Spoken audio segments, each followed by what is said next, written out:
ओम नमः शिवाय। प्रिय भक्तों, आइए सुनते हैं प्रदोष व्रत की कथा। प्रदोष व्रत भगवान शिव को समर्पित एक अत्यंत पुण्यदायक व्रत है जो हर मास के त्रयोदशी तिथि को आता है। यह व्रत विशेष रूप से सूर्यास्त से थोड़ी देर पहले प्रदोष काल में किया जाता है। प्रदोष व्रत शुक्ल और कृष्ण पक्ष दोनों में किया जाता है।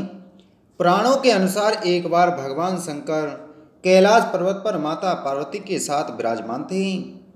तभी नारद मुनि वहां आए और उन्होंने भगवान शिव से निवेदन किया, हे देवों के देव महादेव, कृपया मुझे ऐसा व्रत बताइए जिससे साधारण मनुष्य भी आपके कृपा का पात्र बन सके और उसे जीवन में सुख समृद्धि तथा मोक्ष की प्राप्ति हो। भगवान शिव मुस्कुराए और बोले, हे नारद, तुमने बहुत अच्छा प्रश्न किया है। त्रयोदशी तिथि को जो भक्त सच्चे मन से मेरा व्रत करता है उसे सभी पापों से मुक्ति मिलती है। यह व्रत प्रदोष व्रत कहलाता है।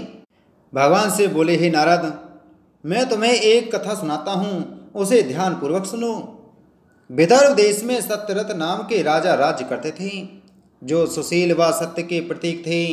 वे धर्म पूर्वक कार्यों का पालन करते हुए सुख से राज्य चला रहे थे। तदंतर साल्व देश के राजाओं ने विदर्भ देश पर आक्रमण कर दिया। राजा सत्यरथ अपने राज्य को चारों ओर से शत्रुओं से घिरा देखकर विशाल सेना के साथ स्वयं युद्ध करने लगे। राजा सत्यरथ युद्ध में मारे गए। विदर्भ देश की रानी दुश्मनों से छिपकर दूर जंगल में चली गई। रानी गर्भावस्था में थी। पश्चिम दिशा में एक तालाब के किनारे छायादार वृक्ष के नीचे रानी ने एक सुंदर बालक को जन्म दिया। वह पानी पीने की इच्छा से तालाब में उतरी और मगरमच्छ का ग्रास बन गई। वह बालक पैदा होते ही माता पिता से हीन हो गया। भूख के मारे वह जोर जोर से रोने लगा। नवजात शिशु के रोने की आवाज़ सुनकर भाग्यवश वहां एक ब्राह्मणी आ पहुंची। वह अपने साथ अपना 1 वर्ष का बालक लिए हुए थी। श्रेष्ठ होते हुए भी ब्राह्मणी निर्धन व विधवा थी। वह भिक्षाटन करके अपना जीवन निर्वाह करती थी।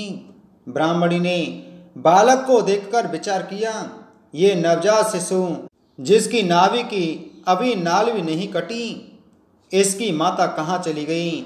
यह दीन अनाथ बालक बिन बिस्तर के पृथ्वी पर बिलख रहा है। यह चांडाल, शूद्र, वैश्य या क्षत्रिय का पुत्र है या ब्राह्मण का पुत्र है, इसका निश्चय कैसे किया जाए? इसे छूने का साहस नहीं होता। ऐसा सोच रही थी कि वहाँ एक सन्यासी महात्मा प्रकट हो गए, मानो साक्षात शिव हों। सन्यासी ने ब्राह्मणी से कहा कि इस बालक की रक्षा करो, जिससे तुम्हारा कल्याण होगा। इतना सुनते ही ब्राह्मणी बालक को अपने साथ एक चक्रा नगरी में अपने घर ले आई। उसी दिन से ब्राह्मणी दोनों बालकों का भिक्षा मांगकर पालन पोषण करने लगी। बालक धीरे धीरे बड़े हो गए। ब्राह्मणी पास ही एक संतों के आश्रम में सेवा करने जाया करती थी। एक दिन ब्राह्मणी आश्रम में सेवा कर रही थी। वह दोनों बालक राजकुमार धर्म व ब्राह्मण कुमार शुचि व्रत खेल रहे थे। उन्हें देखकर आश्रम के मुख्य संत सांडिल्य ऋषि ने अपने संतों से कहा, देव का बल बड़ा विचित्र है। कर्मों का उल्लंघन करना किसी भी जीव के लिए कितना कठिन है। देखो ना, यह बालक दूसरी माता की शरण में लेकर भिक्षा से जीवन निर्वाह करता है और ब्राह्मण भाव को प्राप्त हो गया है। ऋषि के वचन सुनकर ब्राह्मणी प्रणाम करके बोली कि मैं तो इस बालक के विषय में कुछ नहीं जानती। मैं तो एक महात्मा के कहने से इस बालक को अपने साथ में ले आई थी। आप कृपा करके बताइए कि यह कौन से कुल का है, इसके माता पिता कौन हैं? ऋषि बोले, यह विदर्भ देश के राजा का पुत्र है। इतना कहकर ऋषि ने राजा के मारे जाने का और बालक के जन्म का वृतांत सुनाया। ब्राह्मणी ने पूछा, महामुनि, राजा संपूर्ण सुखों को भोगते हुए युद्ध में क्यों मारे गए और यह बालक दरिद्रता को कैसे प्राप्त हुआ और मेरे पुत्र ने भी दरिद्रता क्यों पाया? मैं यह सब जानना चाहती हूँ। सांडल ऋषि बोले, राजा सत्यरथ पूर्व जन्म में पांडेय देश के राजा थे। वे सब धर्मों के ज्ञाता थे। एक दिन प्रदोष काल में राजा भगवान शंकर का पूजन कर रहे थे। उसी समय नगर में भारी कोलाहल मचा। शोर सुनकर राजा ने बीच में ही भगवान शंकर की पूजा छोड़ दी। वह मंदिर से बाहर आकर अपराधी को मृत्यु दंड दे दिया। शिव पूजा अधूरी छोड़ व नियम को समाप्त किए बिना राजा ने भोजन कर विश्राम किया। इसी प्रकार राजकुमार भी प्रदोष काल में शिव जी की पूजा किए बिना भोजन करके सो गया। वही राजा दूसरे जन्म में विदर्भ देश का राजा हुआ। शिव जी की पूजा में विघ्न होने के कारण शत्रुओं ने उसे शोक भोगते हुए मार दिया और राजकुमार भी दरिद्रता को प्राप्त हुआ। राजकुमार की माता ने पूर्व जन्म में अपनी सौत को छल से मार दिया था। वही मगरमच्छ बनकर उसे खा गई। ब्राह्मणी, यह तुम्हारा पुत्र पूर्व जन्म में उत्तम ब्राह्मण था। इसने सारी आयु दान लेने में ही बिताई, यज्ञ सत्कर्म दान आदि नहीं किए, इसलिए यह दरिद्रता को प्राप्त हुआ। ऐसा गुरुजन कहते हैं, भीख में से भीख दे तीनों लोक जीत ले। मैं सत्य कहता हूँ, इस असार संसार में शंकर जी के चरणारविंद की सेवा ही सार वस्तु है।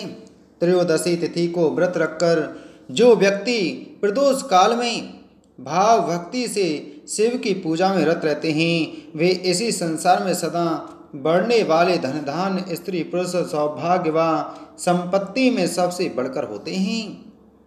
मुनि से प्रदोष व्रत की दीक्षा लेकर दोनों बालक ब्राह्मण कुमार शची व्रत व राजकुमार धर्म त्रयोदशी व्रत के दिन पार्वती वल्लभ शिव की आराधना करने लगे।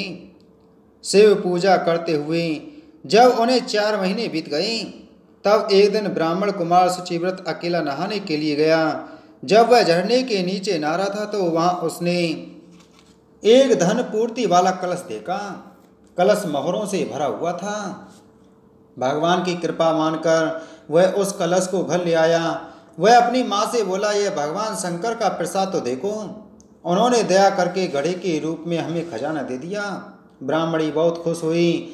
उसने राजकुमार को बुलाकर कहा, तुम दोनों भाई इस कलश को धन को आपस में आधा आधा बांट लो। राजकुमार बोला, माता, हर जीव अपने किए कर्म का फल भोगता है, इसलिए मैं इसमें किसी प्रकार का हिस्सा नहीं लेना चाहता। पूजा करते करते दोनों बालकों को 1 वर्ष व्यतीत हो गया। एक दिन राजकुमार व ब्राह्मण कुमार वन में भ्रमण के लिए गए। कुछ दूर जाने पर उन्होंने सैकड़ों गंधर्व कन्याओं को क्रीड़ारत देखा।